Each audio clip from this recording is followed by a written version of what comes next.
Hi అండి, నమస్తే. Welcome back to VV kitchens. నేను మీ వర్ధిని విజయ్. ఈరోజు మన కిచెన్లో న్యూ ఇయర్ స్పెషల్గా 31st నైట్ కానీ లేదా న్యూ ఇయర్ రోజు కానీ ప్రిపేర్ చేసుకుని చికెన్ కర్రీని చూపించబోతున్నానండి. ఈ చికెన్ కర్రీ టేస్ట్ మాత్రం సూపర్గా ఉంటుంది. ఈ చికెన్ కర్రీని రోటీతో కానీ, చపాతీతో కానీ, అన్నంతో, ఇంకా బగారా రైస్తో కూడా తినవచ్చు.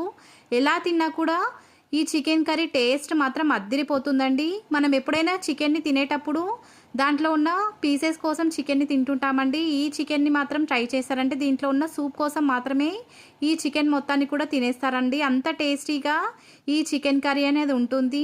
మరికొన్ని చికెన్ రెసిపీస్ కూడా మన ఛానల్లో అవైలబుల్గా ఉన్నాయి. మీకు కనుక కావాలనుకుంటే లింక్ డిస్క్రిప్షన్లో ఇస్తాను, వీలైతే చెక్ చేయండి. మరి లేట్ చేయకుండా ఈ చికెన్ని ప్రిపేర్ చేయడానికి ప్రాసెస్ స్టార్ట్ చేసేద్దాం. ముందుగా ఒక మిక్సింగ్ బౌల్లోకి 1 kg దాకా వాష్ చేసినటువంటి చికెన్ని తీసుకొని దాంట్లోకి 3 టేబుల్ స్పూన్ల దాకా కారాన్ని, రుచికి తగినంత ఉప్పును వేసుకున్న తర్వాత 1 టీ స్పూన్ దాకా అల్లం వెల్లుల్లి పేస్ట్ని, 1/2 టీ స్పూన్ దాకా పసుపును కూడా వేసేసుకోవాలి. వీటితో పాటుగా 1/2 టీ స్పూన్ దాకా గరం మసాలా పౌడర్ని, మరొక 1/2 టీ స్పూన్ వరకు ధనియా పౌడర్ని కూడా వేసుకున్న తర్వాత 50 గ్రాముల దాకా తీయటి పెరుగును వేసుకోవాలి. వీటన్నిటిని కూడా చికెన్ ముక్కలతో పాటు బాగా కలిసేలాగా మసాజ్ చేస్తూ ఈ చికెన్ మొత్తానికి కూడా బాగా పట్టించాలి. ఇలా చికెన్ మొత్తానికి కూడా ఉప్పు, కారం, ఇంకా మసాలాలు మొత్తాన్ని కూడా బాగా పట్టించిన తర్వాత మినిమం హాఫ్ అన్ అవర్ నుంచి 1 అవర్ పాటు ఈ చికెన్ మొత్తాన్ని కూడా మ్యారినేట్ చేసుకోవాలి. ఎంత ఎక్కువసేపు ఈ చికెన్ని మ్యారినేట్ చేసుకుంటామో అంత జ్యూసీగా, అంత టేస్టీగా ఈ చికెన్ అనేది ప్రిపేర్ అవుతుందండి. 1 అవర్ తర్వాత స్టవ్ ఆన్ చేసి స్టవ్ పైన ఒక అడుగు మందంగా ఉండే ప్యాన్ని పెట్టాలి. ఆ ప్యాన్ వేడిన తర్వాత దాంట్లోకి 2 టేబుల్ స్పూన్ల దాకా ఆయిల్ని వేసి వేడి చేసుకున్న తర్వాత ఈ ఆయిల్లోకి మీడియం సైజులోకి కట్ చేసుకున్నటువంటి 2 పెద్ద సైజు ఉల్లిపాయలను వేసుకోవాలి. ఈ ఉల్లిపాయలను కలుపుకుంటూ 2 to 3 మినిట్స్ పాటు ఫ్రై చేసుకున్న తర్వాత ఈ ఉల్లిపాయల్లోకి సన్నగా కట్ చేసుకున్నటువంటి బాగా పండిన 2 టమాటోలను కూడా కట్ చేసుకొని ఈ ప్యాన్లోకి వేసేసుకోవాలి. టమాటో ముక్కలను కూడా ఈ ఉల్లిపాయలతో పాటు కలిసేలాగా కలుపుకున్న తర్వాత మంటను లో టు మీడియం ఫ్లేమ్లోకి అడ్జస్ట్ చేసుకొని మధ్య మధ్యలో కలుపుకుంటూ ఫ్రై చేసుకోవాలి. 2 నిమిషాల తర్వాత ఈ ప్యాన్లోకి 1 టీ స్పూన్ దాకా కాజులను కూడా వేసుకొని కాజులను కూడా ఈ ఆయిల్లో ఫ్రై చేసుకోవాలి. 2 నిమిషాల తర్వాత ఈ ఆయిల్లోకి 1/2 టీ స్పూన్ దాకా జీలకర్రని, మరొక 1/2 టీ స్పూన్ వరకు లవంగాలని, 2 ఇలాచీని, 1 ఇంచ్ వరకు దాల్చిన చెక్కని, 1 బిర్యానీ ఆకును కూడా వేసుకొని వీటిని కూడా ఆయిల్లో మరొక నిమిషం పాటు కలుపుకుంటూ ఫ్రై చేసుకోవాలి. టమాటో పైన ఉన్న తొక్క ఊడి వచ్చేంత వరకు కూడా ఈ టమాటోలను బాగా మగ్గించుకోవాలి. ప్యాన్ పైన మూత పెట్టి ఈ టమాటోలను మధ్య మధ్యలో కలుపుకుంటూ ఫ్రై చేసుకోవాలి.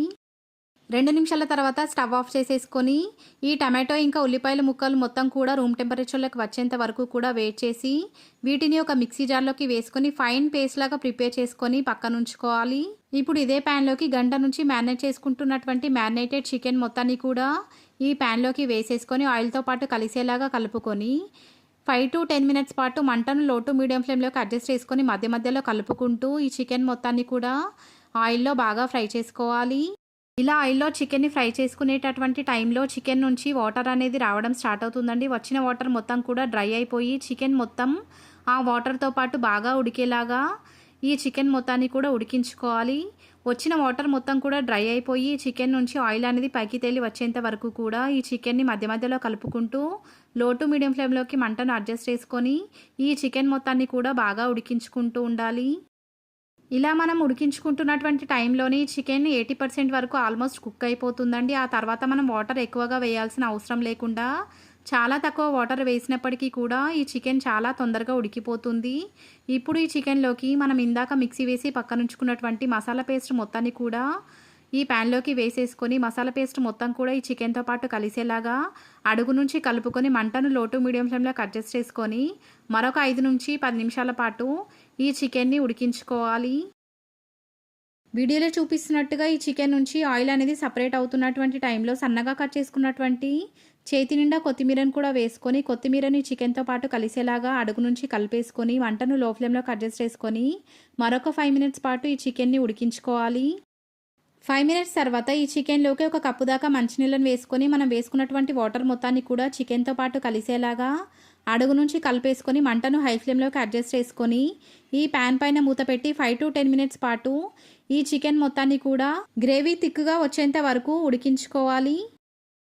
5 నిమిషాల తర్వాత ఈ ప్యాన్ పై నుండి మూత తీసి చెక్ చేసుకున్నట్లయితే ఈ చికెన్లో ఉన్న గ్రేవీ కాస్త దగ్గరగా వచ్చిందండి. ఇలాంటి టైంలో ఈ చికెన్లోకి ఫైనల్ ఇంగ్రీడియంట్ అయిన కసూరి మేతిని ఒక టీ స్పూన్ దాకా చేతో క్రష్ చేసేసుకొని చికెన్ గ్రేవీ కర్రీలోకి వేసేసుకోవాలి. కసూరి మేతి మొత్తాన్ని కూడా చికెన్తో పాటు కలిసేలాగా ఒకసారి అడుగు నుండి కలుపుకొని మంటను లో ఫ్లేమ్లోకి అడ్జస్ట్ చేసుకొని మరొక 2 నుంచి 3 నిమిషాల పాటు ఉడికించుకొని స్టవ్ ఆఫ్ చేసేసుకొని ఇలా ప్రిపేర్ అయినటువంటి చికెన్ గ్రేవీ కర్రీని ఒక సర్వింగ్ బౌల్లోకి ట్రాన్స్ఫర్ చేసుకొని మీకు నచ్చిన దాంతో సర్వ్ చేసుకోవచ్చండి. ఈ చికెన్ కర్రీని ప్రిపేర్ చేసినంతసేపు ఇల్లు మొత్తం కూడా గుమగుమలతో నిండిపోతుంది.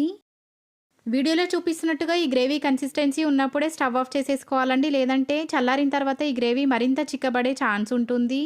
మీరు కూడా ఈ వీడియో చూసి ఈ చికెన్ కర్రీని మీ ఇంట్లో ప్రిపేర్ చేసుకొని ఎలా వచ్చిందో నాకు ఫీడ్బ్యాక్ ఇవ్వడం మాత్రం మర్చిపోకండి. ఇదే కాదండి, మన ఛానల్లో న్యూ ఇయర్ స్పెషల్గా తినాలనుకునే చికెన్ బిర్యానీ కానీ మటన్ బిర్యానీ కానీ చికెన్ ఇంకా మటన్తో ప్రిపేర్ చేసే స్టార్టర్ రెసిపీస్ ఇంకా ఇలా చెప్పుకుంటూ పోతే ఎన్నో చికెన్ అండ్ మటన్తో ప్రిపేర్ చేసే రెసిపీస్ అవైలబుల్గా ఉన్నాయండి. వాటిని చేయడం కూడా చాలా ఈజీ అండి, చాలా టేస్టీగా కూడా ఉంటాయి.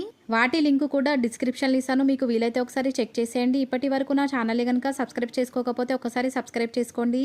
సబ్స్క్రైబ్ చేసుకున్న వాళ్ళందరికీ చాలా థ్యాంక్స్ అండి. ఇలాగే మన ఛానల్ని ఫాలో అవుతూ ఉండండి. Thanks for watching.